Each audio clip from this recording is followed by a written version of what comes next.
দীর্ঘ টানাপোড়েন আর যুদ্ধের ধোঁয়াশার মধ্যে হঠাৎ যেন আরও এক নতুন অধ্যায়ের সূচনা। পাকিস্তানে আয়োজিত আমেরিকা ও ইরানের সমঝোতার আলোচনা ভেস্তে যেতেই পশ্চিম এশিয়ার রাজনীতিতে ফের চলল উত্তাপ।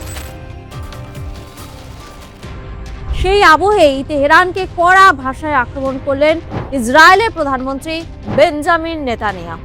তার দাবি, ইরানের বিরুদ্ধে শুরু করা সামরিক অভিযান ইতিমধ্যেই বড়সড় সাফল্য এনে দিয়েছে, আর যে ফাঁদ পেতে ইসরায়েলকে ঘিরে ফেলতে চেয়েছিল তেহরান, এখন সেই ফাঁদেই নিজেরাই আটকে পড়েছে। নেতানিয়াহুর কথায়, অভিযান এখনো শেষ হয়নি, কিন্তু এটা স্পষ্ট আমরা ঐতিহাসিক সাফল্য পেয়েছি। ইরান আমাদের চারদিক থেকে ঘিরে শ্বাসরুদ্ধ করার চেষ্টা করেছিল, আর এখন আমরাই তাদেরকে সেই অবস্থায় নিয়ে এসেছি। তার অভিযোগ, গাজায় হামাস, লেবাননে হিজবুল্লাহ, সিরিয়ায় আসাদ শাসন, ইয়েমেনে হুতি এবং ইরাকের বিভিন্ন সশস্ত্র গোষ্ঠীকে সামনে রেখে ইরান এক বৃহত্তর ঘেরাও কৌশল তৈরি করেছিল। কিন্তু সেই পরিকল্পনাই এখন উল্টে গিয়ে তেহরানের অস্তিত্বের লড়াইয়ে পরিণত হয়েছে। যারা আমাদের নিশ্চিহ্ন করার হুমকি দিয়েছিল, তারাই এখন নিজেদের টিকিয়ে রাখার জন্য লড়ছে। এই মন্তব্যে যেন স্পষ্ট হয়ে ওঠে তার আক্রমণাত্মক অবস্থান। এই উত্তেজনার মধ্যেই গত মঙ্গলবার মার্কিন প্রেসিডেন্ট ডোনাল্ড ট্রাম্প 2 সপ্তাহের সংঘর্ষ বিরতির ঘোষণা করেছিলেন। সেই প্রেক্ষাপটে পাকিস্তানের মধ্যস্থতায় শনিবার মুখোমুখি বসে আমেরিকা ও ইরানের প্রতিনিধি দল। কিন্তু 21 ঘন্টার দীর্ঘ আলোচনার পরও কোনো সমাধান সূত্র বেরিয়ে আসেনি। 12 এপ্রিল রবিবার সকালে মার্কিন ভাইস প্রেসিডেন্ট জেডি ভ্যান্স স্পষ্ট জানিয়ে দেন, ইরান তাদের মূল শর্ত, ভবিষ্যতে পারমাণবিক অস্ত্র তৈরি না করার নিশ্চয়তা দিতে রাজি হয়নি। ফলে আলোচনার টেবিল ছাড়তে হয়েছে কার্যত খালি হাতে। যদিও তার মতে এই অচলাবস্থা যুক্তরাষ্ট্রের চেয়ে ইরানের জন্যই বেশি ক্ষতিকর। অন্যদিকেও তেহরানও চুপ করে থাকেনি। তাদের দাবি, যুক্তরাষ্ট্রের অযৌক্তিক দাবির কারণেই এই আলোচনা ভেস্তে গেছে। ইরানের রাষ্ট্রীয় সম্প্রচার মাধ্যম IRIB জানিয়েছে, তারা একাধিক গঠনমূলক প্রস্তাব দিলেও আমেরিকা অনড় অবস্থানের জন্য কোনো অগ্রগতি সম্ভব হয়নি। ফলে আপাতত সংলাপের পথ কার্যত বন্ধ বলে ইঙ্গিত মিলেছে। ইরানের নেতা কালিবাক স্পষ্ট করে দিয়েছিলেন, তাদের সমঝোতার ইচ্ছা আছে, কিন্তু আমেরিকার উপর ভরসা নেই।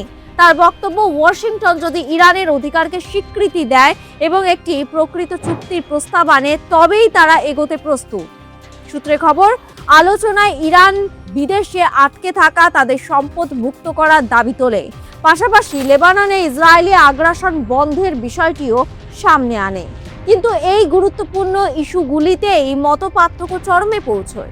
শোনা যাচ্ছিল, আমেরিকার পক্ষ থেকে ইরানে বন্দী মার্কিন নাগরিকদের মুক্তির প্রশ্ন তোলা হতে পারে।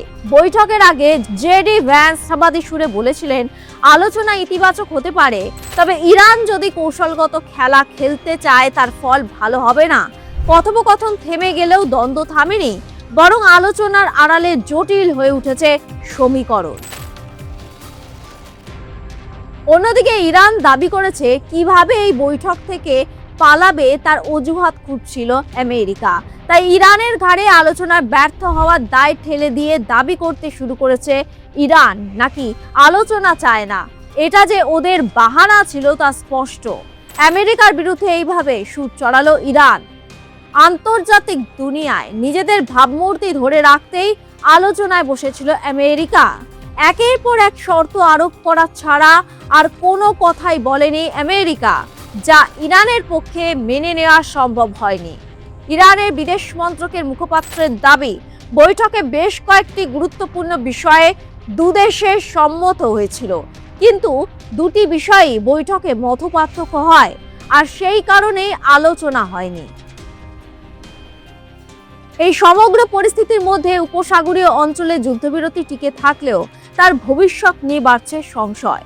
পাকিস্তানের পররাষ্ট্রমন্ত্রী ইসহাক দার অবশ্য জানিয়েছে, দুই দেশের মধ্যে সংলাপ চালিয়ে যেতে তাদের উদ্যোগ অব্যাহত থাকবে।